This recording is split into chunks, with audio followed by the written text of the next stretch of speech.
இது Navi's diary. Working உமனோட lifestyle and day routine பார்க்கணுன்னா இந்த சேனலை சப்ஸ்கிரைப் பண்ணிவிட்டு வீடியோவை தொடர்ந்து பாருங்கள்.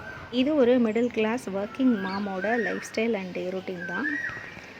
இன்றைக்கி February 2 சண்டே விலாக் தான் இன்றைக்கி பார்க்க போகிறோம். சண்டே மார்னிங்லேருந்து நான் என்ன பண்ணேன் அப்படின்றது தான் இந்த வீடியோவில் ஷேர் பண்ணியிருக்கேன். இன்றைக்கி சண்டேன்றதுனால கொஞ்சம் லேட்டாக தான் எழுந்தேன். 8:15 ஆயிடுச்சு.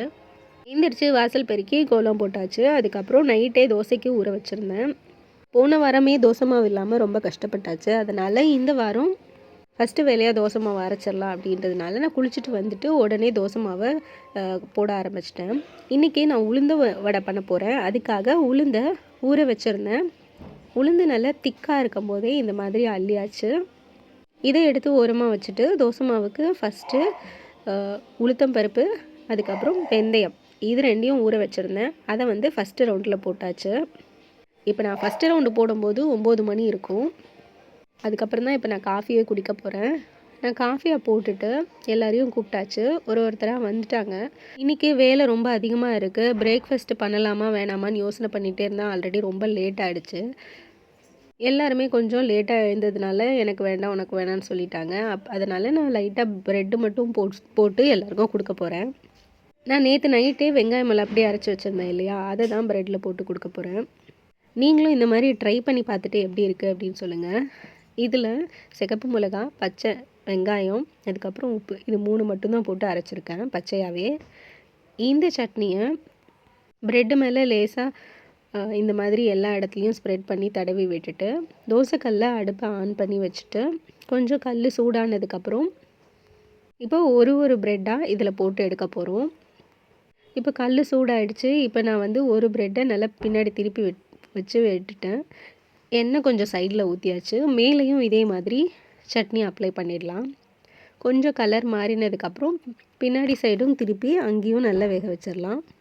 இது சூப்பராக இருக்கும். ட்ரை பண்ணி பார்த்துட்டு எப்படி இருக்குன்னு சொல்லுங்கள். நவிக்கு இந்த மாதிரி ப்ரெட்டு பண்ணுறதுக்கு ரொம்பவே பிடிக்கும். அவளுக்கு நான் ஃபஸ்ட்டு இதை தான் கொடுத்தேன். சாப்பிட்டுட்டு சூப்பராக இருக்குது அப்படின்னு சொல்லியிருந்தா. ரவி கொஞ்சம் வேலையை பார்த்துட்ருக்காங்க. அதனால் அவங்களுக்கு 3 ரெடியாக நான் வச்சுட்டேன். எனக்கு நேற்று நைட்டு கரைச்ச கோதுமை மாவு இருந்தது. நான் அந்த தோசையை சாப்பிட்டுக்கிட்டேன். இப்போ நான் ஃபஸ்ட்டு ரவுண்டு உளுந்தை எடுத்துட்டேன் அரைப்பட்டுட்டு. அதனால் அதை எடுத்துகிட்டு அடுத்து அரிசி மாவு போட்டிருக்கேன் செகண்ட் ரவுண்டாக. இந்த சண்டே ரேஷன் கடை ஓப்பனில் தான் இருக்குது அப்படின்றதுனால ரவி போயிட்டு காலையிலேயே தேவையான மளிகை பொருள் எல்லாமே ரேஷன்லேருந்து வாங்கிட்டு வந்துட்டாங்க. ரேஷனில் துணி போட்டு எடுக்கிற வேலை அவங்களோடது. வெயில் வர்றதுக்கு முன்னாடியே இதை பண்ணிட்டான் கொஞ்சம் அது ஓடி முடிச்சிடும். அதனால் காய வைக்கிறதுக்கு ஈஸியாக இருக்கும். அதனால் ஃபஸ்ட்டு அவங்க அந்த வேலையை ஆரம்பிச்சிட்டாங்க. நான் தோசை மாவு அரைக்கிற வேலையை ஆரம்பிச்சிட்டோம். சண்டே அப்படின்னாலே பயங்கர பிஸியாக இருக்கும். மற்ற நாளை விட ரெஸ்ட் எடுக்கிறதுன்றது வாய்ப்பே இல்லை. ஸோ அவங்க மிஷினில் துணியெல்லாம் போட்டுட்டு ஹேண்ட் வாஷ் பண்ணிவிட்டு சாப்பிட வந்தாச்சு. போட்டு வச்சுருந்த ப்ரெட்டை அவங்களுக்கும் சாப்பிட கொடுத்துட்டேன். அவங்களும் சாப்பிட்டுட்டு அடுத்த வேலையை பார்க்க ஆரம்பிச்சிட்டாங்க. கொஞ்சமாக பழைய சாதம் இருந்தது. அதுக்காக தான் இந்த வெங்காயம் கட் பண்ணிகிட்ருக்கேன். சின்ன வெங்காயம் வீட்டில் இல்லை. அதனால் பெரிய வெங்காயத்தை பொடி பொடியாக நறுக்கி அதை தான் இன்றைக்கி பழைய சாதத்தோடு சேர்த்துக்க போகிறேன். இருந்த கொஞ்சம் சாதத்தை ரவிக்கு கொடுத்தாச்சு. அடுத்து மணி 12:30 ஆகிடுச்சு.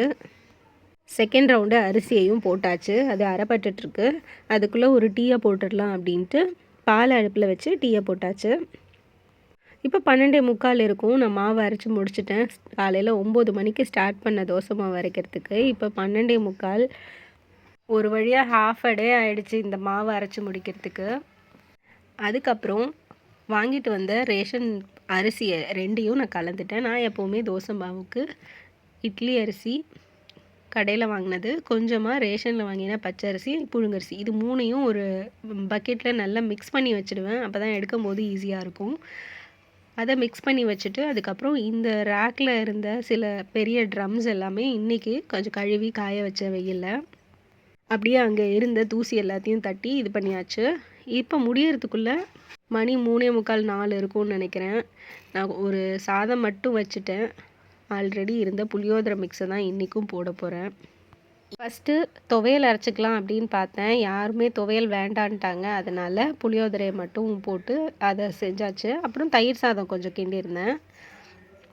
சண்டே அன்னைக்கு ரொம்ப சிம்பிளாக தான் எங்களோட லஞ்ச் போச்சு. நவி தான் இதை ஷூட் பண்ணிகிட்டு இருந்தா. அவள் ஆல்ரெடி பசியில் இருந்தா. இப்போ மணி வந்து 4 ஆக போகுது, 3:45. பிரேக்ஃபாஸ்ட்டுமே இன்றைக்கி சரியாக அமையலை, லஞ்சுமே ரொம்ப டிலே ஆகிடுச்சு. அதனால் பசியில் துடிக்க ஆரம்பிச்சிட்டா. மற்ற நாளை விட சண்டே தான் ரொம்ப அதிகமாக இருக்க மாதிரி இருக்குது வேலை. ஒரு வழியாக மிக்ஸை போட்டு கிண்டிட்டு நவிக்கு கொடுத்தாச்சு. அவள் சாப்பிட்றதுக்கு போயிட்டான். அடுத்து தயிர் சாதத்துக்கு தேவையான ஒரே ஒரு பச்சை மிளகாயை மட்டும் இந்த மாதிரி கீறி எடுத்துக்க போகிறேன். குக்கரில் இருக்க மீதி சாதத்தில் கொஞ்சமாக பெருங்காயத்தூள் போட்டு உப்பு போட்டு இதை நல்லா கடைஞ்சிக்க போகிறேன். கடைஞ்சிட்டா தயிர் சாதம் சூப்பராக இருக்கும். சின்ன கடாயில் கொஞ்சமாக எண்ணெய் விட்டு கடுகு போட்டு கடுகு நல்லா பொரிஞ்சதுக்கப்புறம் கொஞ்சமாக பெருங்காயத்தூள் போடணும். இது கொஞ்சம் கலர் மாறினதுக்கப்புறம் கொஞ்சமாக கருவேப்பிலையை போட்டு அதுவும் கொஞ்சம் பொரிஞ்சதுக்கப்புறம் இதை வந்து கடைஞ்சி வச்சுருக்க சாதத்தில் போட்டுடலாம். அந்த கடாயில் பெருங்காயத்தூள் அப்படியே ஒட்டியிருக்கும், அதனால் நான் கொஞ்சமாக சாதம் போட்டு மிக்ஸ் பண்ணி கொட்டிட்டேன். இப்போ அரிஞ்சு வச்சுருக்க கொத்தமல்லி அப்புறம் பச்சை மிளகாய் இது ரெண்டையும் இதோட போட்டு நல்லா கடைஞ்சாச்சு. உப்பும் போட்டாச்சு. இதே நேரத்தில் கெட்டியான தயிர் இருந்ததுன்னா அதையும் சேர்த்துக்கோங்க, இல்லை தயிர் தண்ணியாக இருந்தாலும் ஓகே. இப்போ நான் நல்லா தயிரை வந்து இதோட போட்டு நல்லா மசிச்சிட்டேன். சாதம் ரொம்ப திக்காக இருக்கிறதுனால கொஞ்சமாக பால் சேர்த்துக்கிட்டேன். இப்போ சூப்பரான தயிர் சாதமும் ரெடி ஆகிடுச்சு. இன்றைக்கி லஞ்சு வந்து தயிர் சாதமும் புளி சாதமும் தான். நவி நிம்மதியாக உட்காந்து சாப்பிட்டுட்ருக்கான். நான் அதை வந்து அதுக்குள்ளே வடை செய்ய போகிறேன். நான் காலையிலேயே தோசை மாவு அரைக்கிறதுக்கு முன்னாடி உளுந்து அரைச்சி வச்சிட்டேன் இல்லையா, அதில் தான் இந்த வெங்காயத்தை நான் போட போகிறேன். இப்போ 2 பெரிய வெங்காயத்தை எடுத்து அதை வந்து நல்லா பொடி பொடியாக நறுக்கியாச்சு. உங்களுக்கு காரம் நல்லா வேணும் அப்படின்னா 3 பச்சை மிளகாய் இல்லை 2 பச்சை மிளகாய் சேர்த்துக்கோங்க. கொஞ்சமாக சீரகம், அதுக்கப்புறம் கொஞ்சம் மிளகை உடச்சி போட்டாலும் ஓகே, இல்லை அப்படியே முழுசாக போட்டாலும் ஓகே. இது தவிர நான் தேங்காயும் போடுவேன். தேங்காவை நல்லா கீறிட்டு சின்ன சின்னதாக கட் பண்ணியாச்சு. இது எல்லாத்தையுமே சேர்த்து நான் அந்த மாவில் போட போகிறேன், உளுந்து மாவில். இப்போ அடுப்பில் ஒரு கடாய் வச்சாச்சு. கடாயில் எண்ணெய் கொஞ்சம் விட்டு எண்ணெய் சூடாகிறதுக்குள்ளே இதை நம்ம மிக்ஸ் பண்ணிப்போம். இந்த மாவோட நான் கொஞ்சமாக அரிசி மாவு போட போகிறேன். இப்போ என்கிட்ட அரிசி மாவு இல்லை, அதனால நான் கொஞ்சமாக மைதா கோதுமை இந்த 2 மாவையும் நான் சேர்த்துக்கிட்டேன்.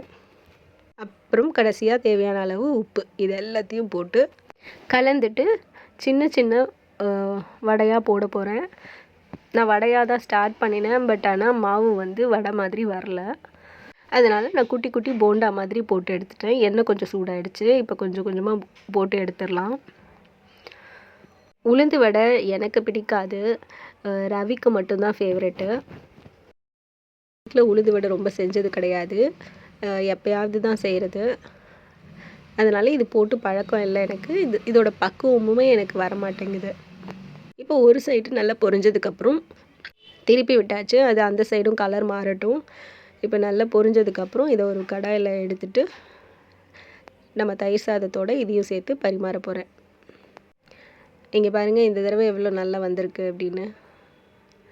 எனக்கு பயங்கர ஆர்வம் இது எப்படி இருக்குன்னு பிச்சு பார்ப்போன்ட்டு. நல்லா வந்திருக்கு. ஒரு வழியாக லஞ்சையும் முடிச்சுட்டு கொஞ்சம் என்னோடய வேலைகள் இருந்தது, அதை பார்க்க ஆரம்பிச்சிட்டேன். இதோட வீடியோவோட முடிவுக்கு வந்துட்டோம். சண்டே இப்படி தான் எனக்கு பிஸியாக போச்சு.